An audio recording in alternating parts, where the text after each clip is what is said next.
Channel of Vadodara.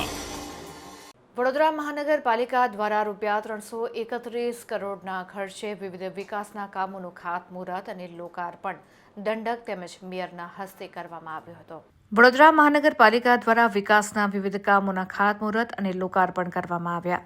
કાર્યક્રમમાં મુખ્ય અતિથિ તરીકે સાંસદ doctor Hemang Joshi, municipal commissioner Dilip Rana, Yogeshbhai Patel, Manishaben Vakil, Shailesh Mehta, Keyurbhai Rokadiya, Chaitanya Desai, Chirag Barot, doctor Shital Mistry, Manoj Patel, Shailesh Patil વગેરે ઉપસ્થિત રહ્યા હતા. આ તમામ દ્વારા દીપ પ્રજ્વલિત કરીને કાર્યક્રમનો શુભારંભ કરવામાં આવ્યો હતો. મેયર પિંકીબેન સોનીના હસ્તે બાલકૃષ્ણ શુક્લને મોમેન્ટો અને રૂમાલ આપીને સન્માન કરવામાં આવ્યું હતું.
વડોદરા શહેરના વિકાસની ગતિને તેજ કરતા વડોદરા શહેર સતત અવિરત પછી તે નવી રોજગારી ઊભી કરવાની હોય, ડ્રેનેજના રોડના રસ્તાના કામો હોય કે પછી નવીન પાણી નેટવર્કના કામો હોય કે પછી ગત ચોમાસામાં જે પૂરની પરિસ્થિતિનો સામનો કર્યો એવી ફરી વખત આપણને પરિસ્થિતિનો સામનો ન કરવો પડે તે માટે આદરણીય મુખ્યમંત્રીશ્રીના માર્ગદર્શન અને આર્થિક સહાય સાથે સતત અવિરત એમના માર્ગદર્શન સાથે વિશ્વામિત્રી પ્રોજેક્ટ પર કામ થઈ રહ્યું હોય કે વડોદરા શહેરને સલામતી અને સુરક્ષા બક્ષવાની દિશામાં આજરોજ આ ફાયર સ્ટેશનના ઉદ્ઘાટનનું કામ હોય તથા આદરણીય વડાપ્રધાન શ્રી નરેન્દ્રભાઈ મોદીજી જ્યારે સ્પેનના વડાપ્રધાન શ્રી પેડ્રો સાંચેઝજી સાથે તાજેતરમાં વડોદરાની મુલાકાતે આવ્યા હતા ત્યારે તેમના દ્વારા કહેવામાં આવ્યું હતું કે આપણે વડોદરા શહેરને અદ્યતન ટેકનોલોજી સાથે બધી જ પ્રકારની સુવિધાઓ પૂરી પાડીએ ત્યારે એ દિશામાં કામ કરતાં વડોદરા મહાનગરપાલિકા દ્વારા આજે 331 કરોડના કામોના ખાતમુહૂર્ત, શુભારંભ અને લોકાર્પણ કરવામાં આવ્યા. આપણે સૌ જાણીએ છીએ તેમ સમગ્ર વિશ્વમાં કલાનગરી તરીકેનું જેને બિરુદ મળ્યું છે એવી આપણી આ વડોદરા નગરીને આપણે આજે આપણા વડોદરા શહેરના કલાકારો માટે આ art gallery Swami Vivekananda art gallery એનું પણ ઇનોગ્રેશન કરવામાં આવ્યું છે. આજના 331 કરોડના કામોના શુભારંભ, ખાતમુહૂર્ત અને લોકાર્પણ પ્રસંગે હું સૌને ખૂબ ખૂબ અભિનંદન પાઠવું છું. વડોદરા મહાનગરપાલિકા દ્વારા વિવિધ વિકાસલક્ષી મુદ્દાઓ, પછી એ બ્યુટિફિકેશનનો મુદ્દો હોય, વડોદરાના સાંસ્કૃતિક વારસાને લગતો મુદ્દો હોય, વડોદરાની અંદર સુગમ સુવિધા ઉત્પન્ન કરવાનો મુદ્દો હોય, એવા વિવિધ કાર્યક્રમોના, વિવિધ પ્રકલ્પોના ખાતમુહૂર્ત અને લોકાર્પણનો આજે આ કાર્યક્રમ 331 કરોડ અંદાજે એટલા કાર્યોના લોકાર્પણ અને ખાતમુહૂર્તનો આજે પ્રસંગ હતો. અને આ પ્રસંગની અંદર આવનારા દિવસોની અંદર ડબલ એન્જિનની સરકાર, માનનીય મુખ્યમંત્રીશ્રી, માનનીય વડાપ્રધાનશ્રી નેતૃત્વની અંદર કઈ પ્રકારે આગળ વડોદરાને વિકસિત વડોદરા બનાવી અને વિકસિત ભારત તરફ આગળ વધવાના છે એ વિશે સૌને ચર્ચા કરી અને અભિનંદન, શુભેચ્છા પાઠવું છું. બહુ ગર્વની વાત છે. 2018માં એકાએક વિનોદ રાવજીએ જ્યારે મ્યુનિસિપલ કમિશનર હતા ત્યારે એમને નાલાયકી બતાડીને આર્ટ ગેલેરી તોડી નાખી, જે અમારી જૂની હતી. અને આજે આનંદની વાત એ છે કે 2025ના દિલીપ રાણા સાહેબ મ્યુનિસિપલ કમિશનરે અમને આર્ટ ગેલેરી પરત કરી, એનો બહુ આનંદ છે. વડોદરા મ્યુનિસિપલ કોર્પોરેશન દ્વારા જે આર્ટ ગેલેરી આપવામાં આવી છે એમાં આજે 29 આર્ટ ફોટોગ્રાફર્સ ઓફ વડોદરા, અને હું વડોદરા આર્ટિસ્ટ પરિવારનો ફાઉન્ડર થઉં, અમે લોકો આ આખો શો વડોદરા મ્યુનિસિપલ કોર્પોરેશનને ડેડિકેટ કરી રહ્યા છીએ. અલબત્ત આપને બધાને ખબર જ હશે કે 2018માં જ્યારે તોડી ત્યારે મેં સ્વખર્ચે મેં આંદોલન કર્યા. 2025 સુધી મારા સ્વખર્ચે હું લડ્યો. જે જગ્યાએ રજૂઆત કરવાની હતી, નિવેદનો કરવાના હતા, એ બધા કર્યા.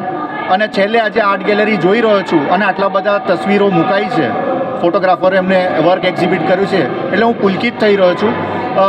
હું એટલું કહીશ કે હું આભાર વ્યક્ત કરીશ મુખ્યમંત્રી ભૂપેન્દ્ર પટેલજીનો, એક્સ MLA સીમા મોહિલે મેડમનો અને હાલના મ્યુનિસિપલ કમિશનર દિલીપ રાણાનો હું આભાર વ્યક્ત કરીશ. Thank you.